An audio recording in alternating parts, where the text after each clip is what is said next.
وَكُلًّا وَعَدَ اللَّهُ الْحُسْنَى۔ اب بادشاہ کے پاس جب طاقت، اختیار، قوت اور اقتدار ہے نا، کہ لوگ صبح اٹھیں گے قانون بدلا ہوگا، لوگ صبح اٹھیں گے نیا قانون پاس ہوگا، people has no choice other than کہ وہ کرنے پہ مجبور ہوں جو حکومت وقت نے، جو بادشاہ نے ان کے لیے طے کر دیا ہے، لکھ دیا، اب لوگ وہ مجبور ہے۔ کوئی بندہ آ کر کے نہیں کہہ سکتا نہیں میں یہ قانون نہیں مانتا، نہیں کہہ سکتا۔ فرمایا طاقت کے باوجود عوام الناس، رعایا، ماتحت لوگوں کو انصاف فراہم کرنا، یہ سب سے بڑا چیلنج ہوتا ہے۔ جو بندہ اس چیلنج پر پورا اترتا ہے تو اس کے لیے حضور پاک علیہ السلام نے خوشخبری سنائی ہے کہ روز قیامت اللہ ایسے بادشاہ کو اپنے عرش کا ٹھنڈا سایہ نصیب فرمائیں گے۔ کریم سید المرسلین حضور پاک علیہ السلام کے الفاظ بھی عجیب ہیں۔ حضور پاک علیہ السلام کی زبان اطہر سے جو الفاظ نکلتے ہیں نا، وہ الفاظ ہی دلیل نبوت ہوتے ہیں۔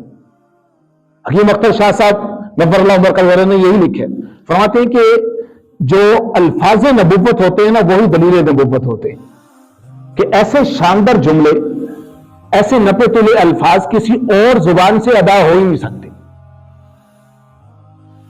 فرمایا امام عادل، حکمران ہو، انصاف پسند ہو۔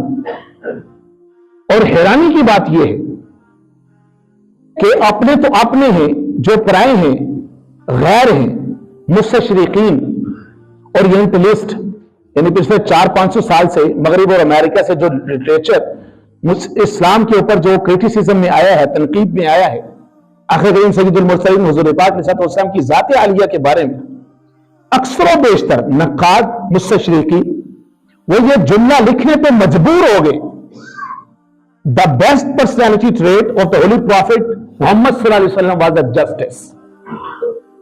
سب سے بہترین چیز جو ہمیں ان کی سیرت سے ملتی ہے وہ ہے جسٹس، انصاف، عدل۔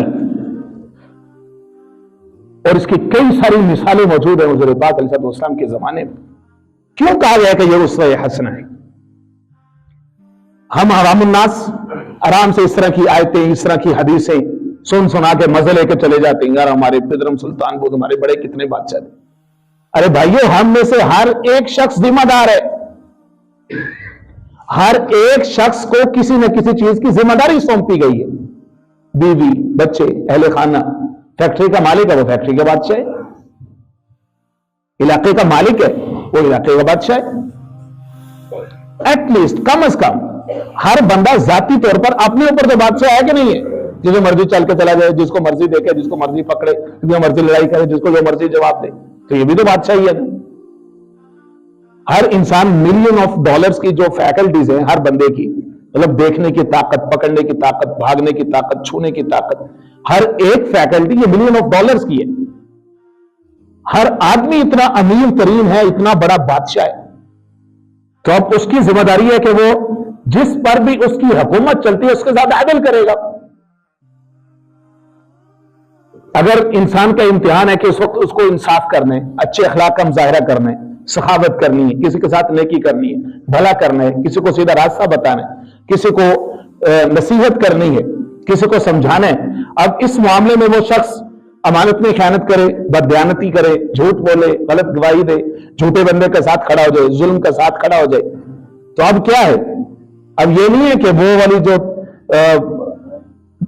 وعید ہے وہ صرف بادشاہوں کے لیے، بھائی یہ ہر آدمی کے لیے، ہر آدمی کسی نہ کسی درجے میں بادشاہ انصاف کرے گا تو اللہ کی طرف سے اس کے لیے ریوارڈ ہے، نہیں کرے گا تو اس کو حساب دینا پڑے گا۔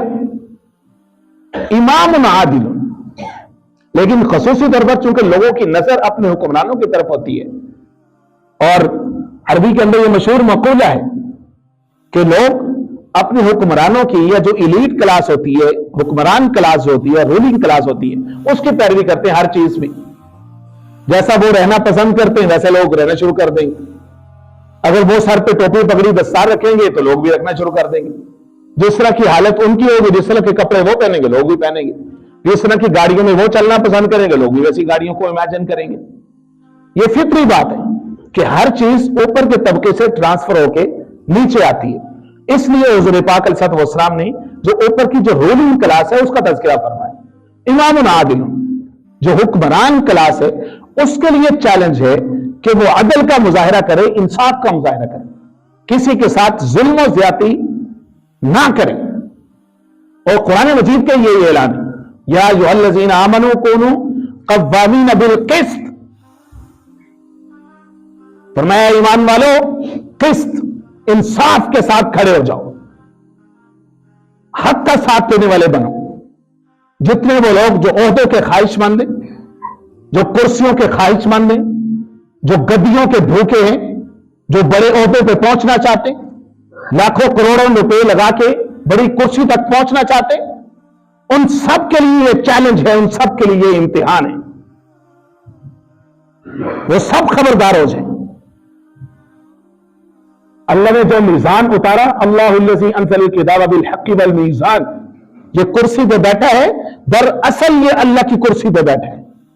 اللہ کی طرف سے اس کو امانت ملی، یہ اقتدار اختیار، اس کے بندوں کے اوپر حکومت کرنے کا اس کو موقع ملے، چاہے وہ مقننہ کا کوئی فرد ہے، قانون نافذ کرنے والے، چاہے وہ عدلیہ کا کوئی فرد ہے، کسی بھی عہدے پر ہے، چاہے وہ حکومت کا کوئی بھی فرد ہے، کسی بھی عہدے پر ہے، اس کو جو اللہ نے اختیار دیا ہے، یہ دراصل اس کے پاس امانت ہے۔ یہ اس کی ذمہ داری کہ وہ اپنے معاملات میں فیئر رہے اور لوگوں کے ساتھ ظلم و زیادتی نہ کرے۔ امام عادل، فرمایا سب سے پہلا شخص جس کو اللہ رب العزت اپنے عرش کا ٹھنڈا سایہ نصیب فرمائیں گے، وہ ہے عدل کرنے والا حکمران۔ جس معاشرے کے اندر عدل نہیں ہوتا، انصاف نہیں ہوتا، لوگوں کو ان کے حقوق سے محروم کیا جاتا ہے، ان کے مال و جان کا تحفظ نہیں ہوتا، ان کے بزنس، ہاؤسز، پراپرٹیز، ہر چیز خطرے میں ہوتی ہے، کسی نہ کسی اعتبار سے ان کی جیبیں کٹتی ہیں، ان کے اوپر ظلم و ستم ڈھائے جاتے ہیں، اس معاشرے کے اندر کبھی بھی امن برپا نہیں ہو سکتا۔ وہاں پہ انارکی ہوگی، کیوس ہوگا، ظلم ہوگا، ڈسٹرس ہوگا، لوگ ایک دوسرے کے اوپر اعتماد نہیں کریں گے، ہر آدمی خود کو دوسرے سے غیر محفوظ سمجھے گا۔ اور یہ عدل آئے گا کہاں سے؟ اوپر سے، اوپر والی لاٹ، اوپر والی کلاس سے۔ جس طرح کی ویلیوز آئیں گے عوام الناس کے اندر، وہ ویلیوز بہت تیزی کے ساتھ پھیلتی چلی جائیں گی۔ دوسرا، نمبر 2، جس کو اللہ رب العزت اپنے عرش کا ٹھنڈا سایہ نصیب فرمائیں گے، وَشَابٌ نَشَأَ فِي عِبَادَةِ اللَّهِ، فرمایا وہ نوجوان جو اپنی جوانی کو اللہ کی عبادت کے اندر گزارتے۔ یہ بہت بڑا چیلنج ہے۔ آج کل کے جتنے نوجوان، علامہ حجر اسقلانی رحمہ اللہ نے فرمایا ہے کہ شاب، نوجوان، جوانی کا عرصہ 15 سال سے لے کے ہر فرماتے 30 سال تک ہوتا ہے۔ یہ بھرپور جوانی کا، جب امنگیں بہت طاقتور ہوتی ہیں، سر پہ ہر وقت خواہشات کا اور شہوات نفسانیہ کا غلبہ ہوتا ہے، ہر وقت۔ 30 سے 40 کا بھی انہوں نے لکھا کہ جوان ہوتے ہیں، لیکن وہ امنگوں کے اندر وہ والی ترقی اور عروج نہیں ہوتا جو 15 سے 30 سال میں ہوتا۔ اب اس وقت میں کوئی شخص اپنی جوانی کو اللہ کے لیے کھپائے، اللہ کے کاموں میں لگائے، دین کے کاموں میں صرف کر دے، فرمایا کہ اس کو اللہ اپنے عرش کا ٹھنڈا سایہ نصیب فرمائیں گے۔ در جوانی توبہ کردن شیوائے پیغمبری، وقت پیری گرگ زادہ میں شود پرہیزگار۔ جوانی میں توبہ کرنا پیغمبروں کا شیوا ہوتا ہے۔ اللہ کا در تو ہر وقت کھلا ہے، 60 سال کی عمر میں، 70 سال کی عمر میں، ریٹائرمنٹ کے بعد، بوڑھے ہونے کے بعد، جب ہڈیاں گوڑے جب جواب دے جائیں، اس کے بعد بھی اللہ کا در کھلا ہے۔ 90، 99، 100، 120 سال کی عمر کا کافر بھی کلمہ پڑھ لے تو اللہ فرماتے ہیں میری رحمت کے دروازے اس کے لیے کھلے۔ لیکن چیلنج کیا ہے؟ جوانی میں جو شخص توبہ کرتا ہے، اللہ اس کو مقتدا بناتے ہیں، اس کو رہبری عطا فرماتے ہیں، اس کو دوسروں کی ہدایت کا بھی ذریعہ بناتے ہیں۔ بڑھاپے میں توبہ کا فائدہ صرف خود کو ہوتا ہے۔ جب جوان اللہ کی طرف آتا ہے تو ایک موومنٹ، ایک ریولیوشن لے کے آتا ہے، پورے معاشرے میں تبدیلی کا سبب بنتا ہے، پورے معاشرے میں خیر اور نیکی کے پھیلانے کا سبب بنتا ہے۔ گھروں کے گھر، بستیوں کی بستیاں، محلوں کے محلوں میں انقلاب اور تبدیلی آتی ہے جب نوجوان نیکی کے اوپر کھڑا ہوتا ہے، جب نوجوان توبہ کرتا ہے۔ اس لیے فرمائے وشاب نشأ فی عبادت اللہ، وہ نوجوان جس کی جوانی اللہ کی عبادت میں گزرے. فرمایا کہ 3 طرح کے لوگوں پر جنت عاشق رہتی ہے. اس میں سے ایک وہ نوجوان جو ایک عرصے تک کسی گناہ میں مبتلا رہا، کوئی لت اس کو لگ گئی، کوئی نشے کی، کوئی زنا کی، کوئی بدکاری کی، بد نظری کی، بے حیائی کی، بری مجلس کی، برا ساتھ، بری کمپنی، اس کو ایک لت لگ گئی اور اس کے بعد پھر اس نے توبہ کر لی. اب اس نے جو توبہ کی ہے وہ توبہ اتنی پکی کی ہے کہ جس طرح سے گائے کے تھن میں سے جب دودھ نکل آتا ہے تو اب اس دودھ کا گائے کے تھن میں واپس جانا کیا ہے؟ ناممکن ہے. اسی طرح سے اس نوجوان کا اس گناہ کی طرف واپس جانا بھی اس نے اپنے لیے کیا بنا دیا ہے؟ ناممکن بنا دیا. فرمایا کہ ایسا نوجوان اس پر جنت عاشق رہتی ہے، گویا کہ وہ چلتا زمین پر ہے، لیکن اس کے درمیان اور جنت کے درمیان جو فاصلہ ہوتا ہے وہ صرف موت کا ہوتا ہے. اس لیے یہاں پر خاص طور پر نوجوان کا تذکرہ کیا گیا کہ جس معاشرے کی نوجوان نسل کے اندر بگاڑ آ جاتا ہے، جب وہ موسیقی، زنا، گانا بجانا، بے حیائی، رقص و سرود کے محافل کے دیوانے ہو جاتے ہیں، ان کو لت لگ جاتی. خاص طور پر جو آج کا جو جدید دور ہے، 1960 کے بعد کے دور کو کہتے ہیں الٹرا ماڈرن. ماڈرن دور اس سے پہلے تھا، یہ والا الٹرا ماڈرن ہے، الیکٹرک ماڈرن ہے. جب ایک انگوٹھے کے نیچے، ایک انگلی کے اشارے کے نیچے جہاں بھر کی برائی ہے، فحاشی ہے، اورجانی ہے، نیوڈٹی ہے، ساز، موسیقی، میوزک، دل کو گندا کرنے والے، باطن کو خراب کرنے والی ایک سیلاب ہے ایسی چیزوں کا. جب ایک نوجوان اپنی ساری رات ٹک ٹاک کے اوپر، فیس بک کے اوپر، یوٹیوب کے اوپر، انسٹاگرام کے اوپر، واٹس ایپ پہ دوست اور فرینڈز کے ساتھ چیٹنگ کرتے ہوئے گزار سکتے ہیں، ساری رات شراب و کباب کی محفل میں، ناچ گانے کی محفل میں گزار سکتے ہیں. اس کے پاس اتنے زیادہ لیئرز ہیں، اتنے زیادہ اس کے پاس اپرچونٹیز ہیں، اتنی زیادہ اس کے پاس سپیس ہے گناہ کرنے کی. اس کے باوجود وہ کہے کہ نہیں، میں اللہ سے ڈرتا ہوں، میں اپنی جوانی کو غیر اللہ کے لیے برباد نہیں کروں گا. اب یہ نوجوان ہے، یہ ہے اللہ کے خزانے میں سب سے زیادہ قیمتی ہے. اس کو اللہ اپنے عرش کا ٹھنڈا سایہ نصیب فرمایا. وشاب نشأ فی عبادت اللہ، در جوانی توبہ کردن شیوائے پیغمبری، وقت پیری گرد زادہ میں شود پرہیزگار. اپنا وقت ضائع، ہر وقت برانڈ، نئی گاڑی، نئی چیز، نئے کپڑے، نئے جوتے، صرف اور صرف اسی کی سوچ، اسی کی طرف، اسی کے لیے پیسے اکٹھے کرنا.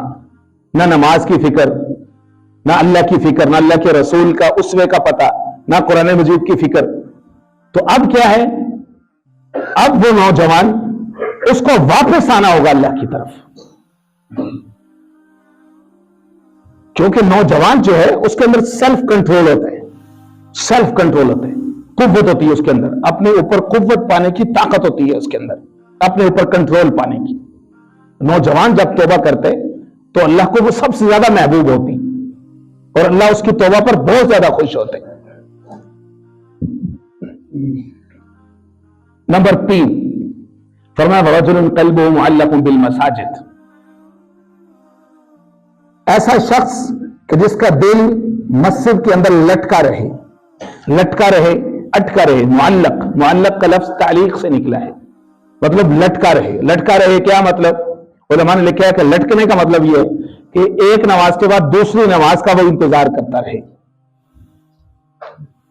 ایک یہ ہے کہ انسان فارغ ہے، اب اس نے نماز تو پڑھنی. ایک یہ ہے کہ ایک انسان کام بھی کر رہا ہے، معاش بھی کر رہا ہے، اپنی دکان پہ ہے، کھیتی باڑی پہ ہے، جاب پہ ہے، اپنے معاملات میں بزی ہے، لیکن اس کے باوجود اس کو نماز کی فکر ہے. فرمایا کہ یہ وہ شخص ہے جو اس خوشخبری کا مستحق ہے. بعض علماء نے لکھا ہے کہ اس کے ساتھ وہ دوسری حدیث پاک ملا لیجیے جس میں حضور پاک علیہ السلام نے فرمایا کہ کچھ لوگ ایسے ہیں جو کہ مسجد کی میخیں ہوتی ہیں، میخیں، کیل ہوتے، گڑے ہوتے ہیں مسجد کے اندر،